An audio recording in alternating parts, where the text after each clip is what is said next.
coin dealer buys my silver stack and gets burned. Nobody said this game was fair. Look, as I relay this story, it's going to make you feel frustrated.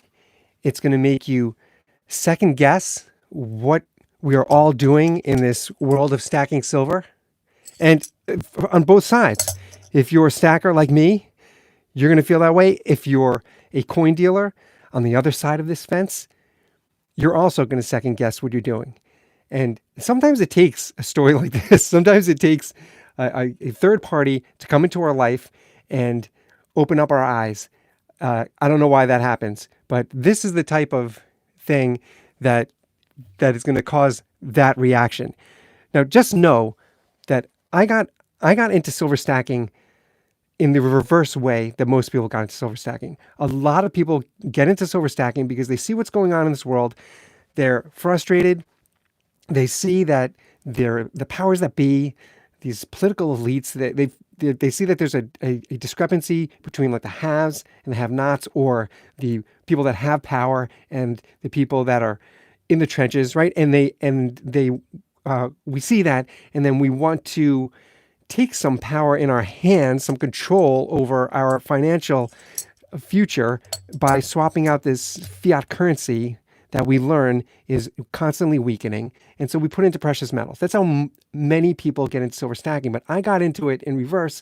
I started collecting rare coins decades ago. And I put a lot of money into my collection of rare coins, a lot. And I was totally into it. I was deep into it. I collected I assembled an entire 19th century typeset of rare coins, and they were in great condition. Everything was slabbed, right? And I did what I was supposed to do. I followed the price guides, and I kept everything organized. I had all of my facts correct. I had my prices correct. I would even trade, while I was doing this, I would like trade out some coins for better coins. I was really in it. And then I decided, I don't know what it was, but I decided at some point I was just going to cash out, right? I was going to sell my entire collection. And it took me a while to get to that point, but I got there. I brought everything, packed it up literally in a box, went to a fairly, good sized coin show.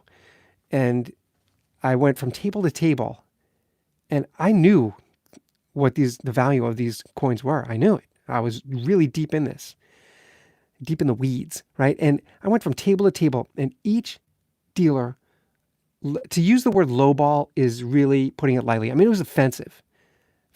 What I was being offered for these rare coins that I knew were worth a certain amount.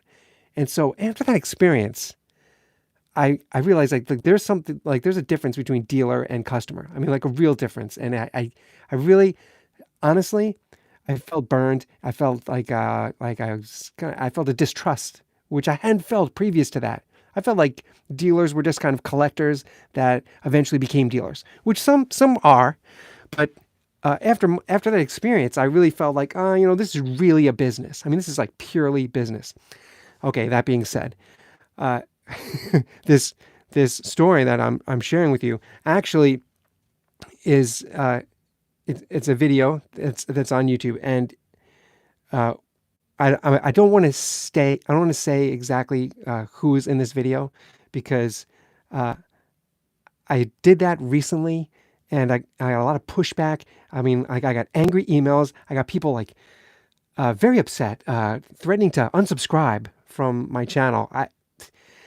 So I'm not going to say who this video is, who's in this video, but this person brings their entire silver stack to a coin dealer, and the coin dealer offers them $12,000 for the entire silver stack. And I'm talking like silver rounds and maples, American silver. These are proof, right? But like generic American silver eagles, right? This is like silver stack. This guy was a silver stacker, clearly. Silver bars. He brings it to the dealer, and the dealer offers him $12,000. Now, this happened like now. This deal went down today. This happened now. the first shock is silver is about to pop. It's so clear. Silver is the first frustration is like silver has been stagnant for so long. I mean, I understand people get into hard times and they need to cash out, but I have a feeling that this was just somebody who saw a little bump in silver and is cashing everything out. If there's any time to like really try your best and really try to hold out, this is my personal opinion. I'm not a financial advisor. I'm just a stacker. But I feel if there's any time to hold, the silver is really set to jump in price. So set to jump in price. I say this with confidence, with being in this game for years and seeing that silver is going to do exactly what it did when gold first broke past the $1,000 mark after the financial crisis. Gold went up and we all waited smartly, and silver eventually followed. It will follow, and it could take a couple of months now, but it is definitely going to go up. I see silver going to $28, $30 easily. I really see that. Look at what's happened with gold. You never would have thought that gold was going to make this jump. If you asked me 4 weeks ago, 5 weeks ago, I would have thought, no, I'm not that guy. And now I'm very excited, and I'm holding, man. I'm holding. Okay, so this guy cashes out now, and as I'm saying my opinion, I feel it's the worst time to cash out. But the guy cashes out. The dealer offers him $12,000. You could see this. It's a pretty popular video on YouTube. You could see it. Now, the dealer actually states after the video, he kind of like turns to the camera, and he says that he really didn't want to do the deal because he feels that with his experience, at the end of the day, at best, he said, at best, he'll make about 10%. He'll make about $1,200 off this deal. That's it. $1,200. These dealers pay out in cash, right? And this dealer paid in cash, right? That's $12,000 you're putting out there to just get $1,200 in return. I mean, that shows you how small the margins are, and he's got to work for that. It's not like he's going to be able to flip all this silver tomorrow. I mean, that's not going to happen. He even says that in the video. He does. He says like he's at best he's going to make $1,200, and he's going to have to work for it. Like it's going to take him time. He's going to have to flip all this silver. So I mean, it makes me feel that on both sides here, this game of stacking silver, of course, it truly, truly is a long game. It truly is. And when it really is time to cash out, I do not feel this is the time to cash out. I feel this is the time to hold. I'm bullish on silver. I feel it's time to buy, and buy as much as we can, especially these rounds that I'm holding, right? These generic silver rounds. This is the time to keep buying because silver is, I'm fully confident that it is going to bump up and we're going to see a nice boost. It shows me that, and it shows me that, look, I never, ever have been interested in being a bullion dealer or silver dealer in any way. But this really pinpoints how thin the margins are. I mean, to be in that profession, and this is all you could get from, this guy's going to work hard. And maybe if he's lucky, out of that $12,000 he puts in, he'll get $1,200.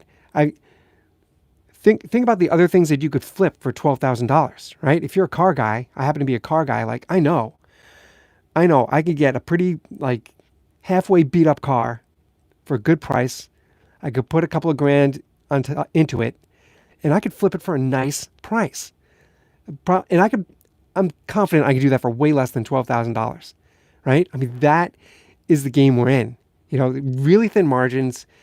You have to know really what you're doing and know absolutely when it's time to buy and when it's time to sell and crash out. This is the time to buy. This is the time to buy. This is stagnant. Silver's been stagnant for almost 2 years, and everything points to silver going up. Everything. Gold, gold is just, this wasn't a quick spike. if gold made a quick spike up and it held at $2,100 for a day or two and then dipped back down, then I wouldn't be so confident. But seeing gold hold up there, this is absolutely setting the runway for silver.